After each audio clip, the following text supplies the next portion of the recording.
All right, Boulder athletes, the workouts for the Legends Championship are out, and I thought we would just talk about them really quick and get my initial thoughts and feedback and maybe some strategy here. So the first workout, we've got 3 minutes time cap. This is just a whirlwind. We kind of did something like this, which is kind of fun on Saturday when we were practicing this. So yeah, 20 handstand push-ups into 15 hang snatches into rowing for max calories, 3 minute time cap. This is going to be just super fast.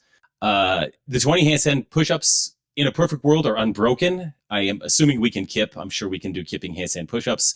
I hope that there's some no reps on this. It's come down to really careful judging because even on the hang snatches, showing a good lockout is key. So here's my tips to doing that. On the handstand push-ups, just make sure you lock those elbows. Every time you lock those elbows, you want to snap them locked to make sure that it's perfectly clear that they're locked out.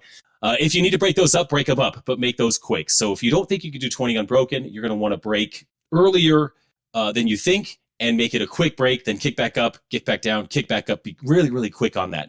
There's no time here. Hang snatches at these weights, this is pretty challenging at these weights, actually, to hold 15 of them, especially after the handstand push-ups. But ideally, it's unbroken. So the best will go unbroken here. If you need to break it into 9-6, do that. Like drop it, shake it off, pick it up, and go. You're just going to have to move. And on the row, you're going to have to just tear the handle off that thing. One of the things I like to do when I'm rowing for max calories is just make sure I'm driving very hard with my legs and I'm finishing that pull with my arms. I imagine that we're going to have probably like a minute and a half on the rower here, depending on how quickly you can get through those handstand push-ups and hang snatches. You may even get more time on the rower, maybe a minute 15. I'm sorry, a minute 45. So you're just going to have to crush that thing as much as you can. It will be. I'm just trying to think. It's just going to be one of those ones where, as you get into that seat, get those feet tight, super quick, get that thing spinning. You're going to want to move quick in transitions here. Quick transition from the handstand push-ups to the snatches. Run to that rower and get moving.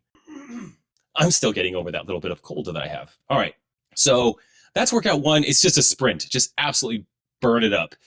Second workout, 8-minute time cap, max distance swim. So it's literally just swim as fast as you can for 8 minutes. I don't love this. Again, you're not here for my opinion. I just wish it was more creative. Like, well, I mean, 8 minutes. This is probably going to be a 500 for some people. I think my PR 500 is just under 7 or just at 7:30 or something like that. So maybe this is just over 500 meters, but it's going to be really hard to determine where anybody is at. So maybe there's a way that they could show the audience like how many laps you're on so that you could, people could cheer for you.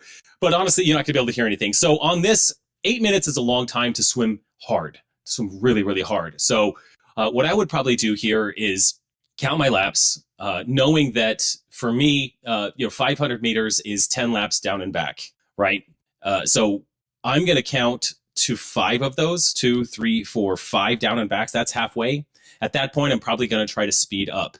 I don't want to go too hard too early when I'm swimming here. I don't want to blow up and then have to like somehow hang onto the wall or hang onto the side and rest. So one of my swim coaches at some point in my past when I was training for triathlons, he said, let your breathing determine your pace.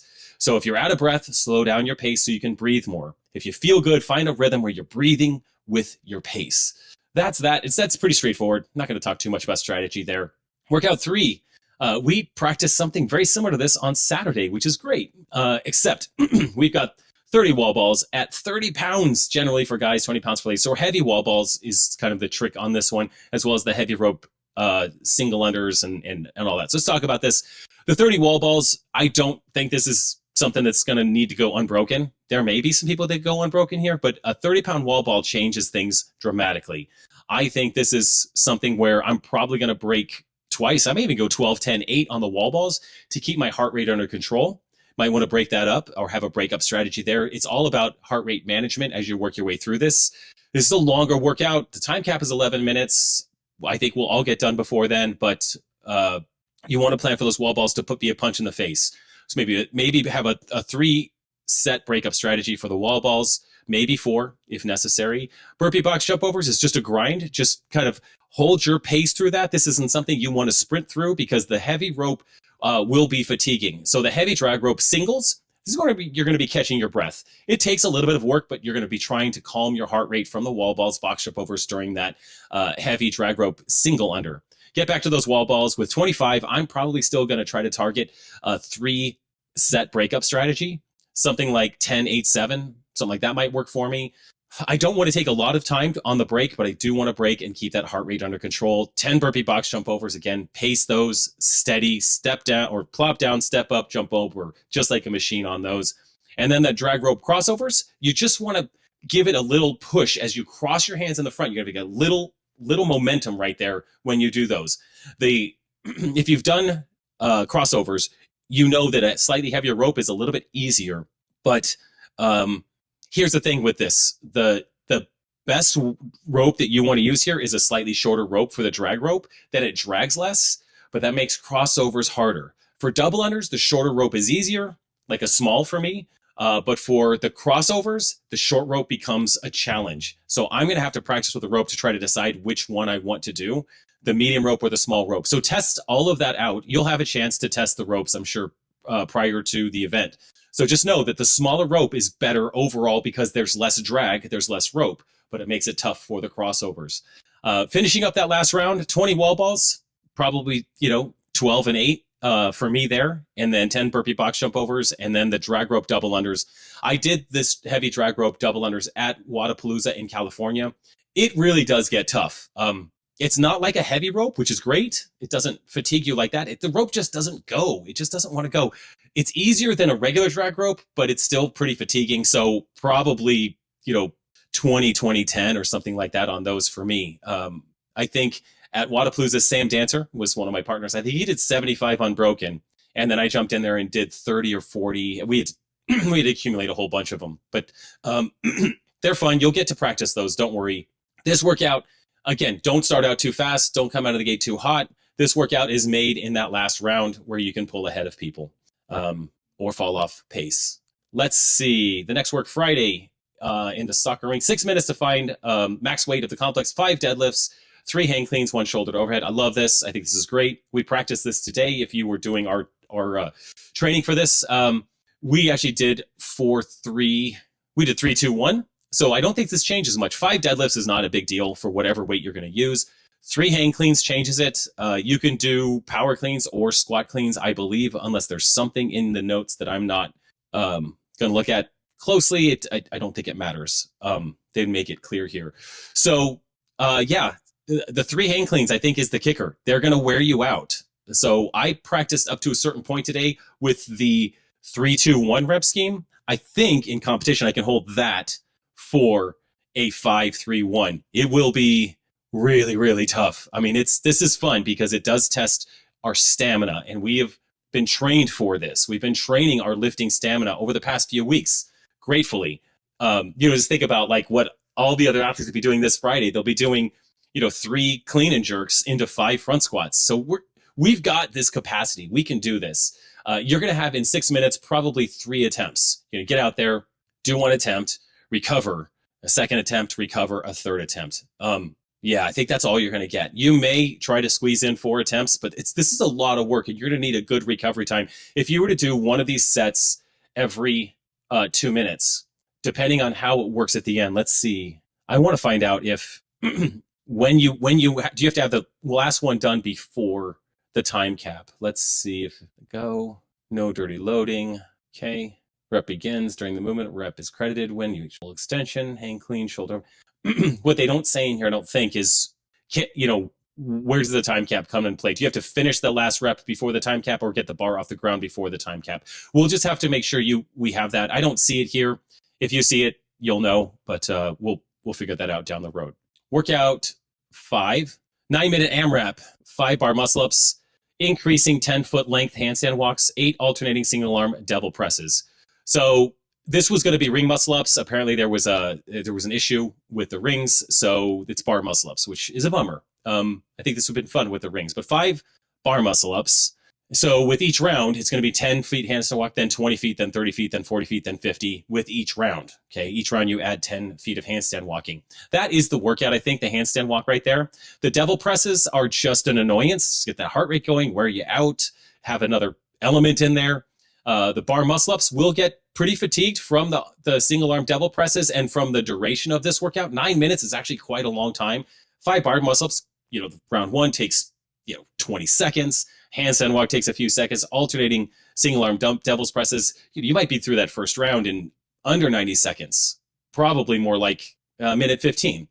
So with each round, I mean, that may have us going through 5 or 6 rounds of this, which is going to have us at 25 to 30 bar muscle ups. That would be 40 to 50 alternating single arm dumbbell snatches. This is a lot of handstand walking in there. So it's not one round, it's the accumulation of the rounds that's going to create fatigue. So again, this is a pacing matters here for you.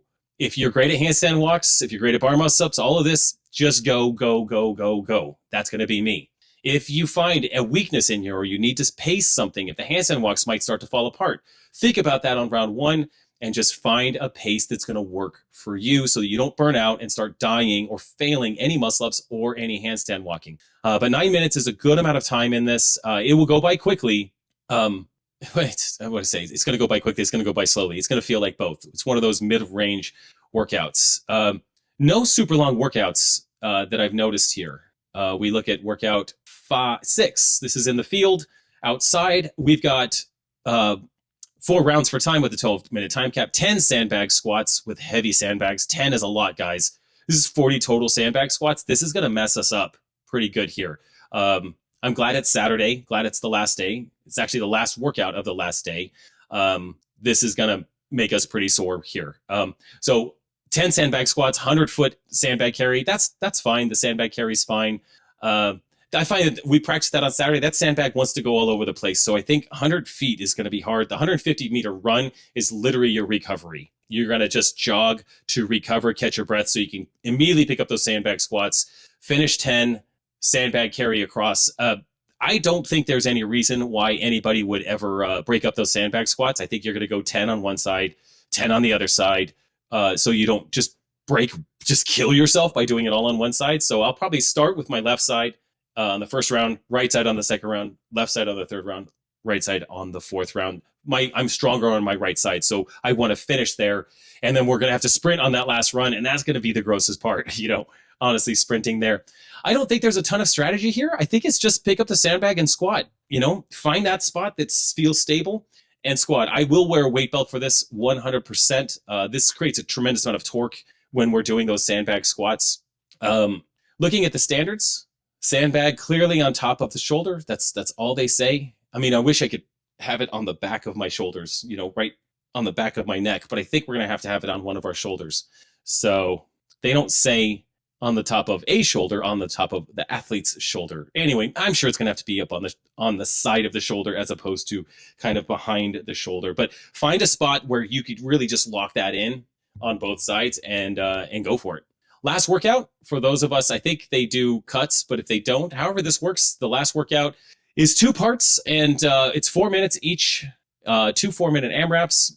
First AMRAP, 2, 4, 6, 8, 10 toes to bar. In between each set of toes to bar, it's 10 double dumbbell box step overs.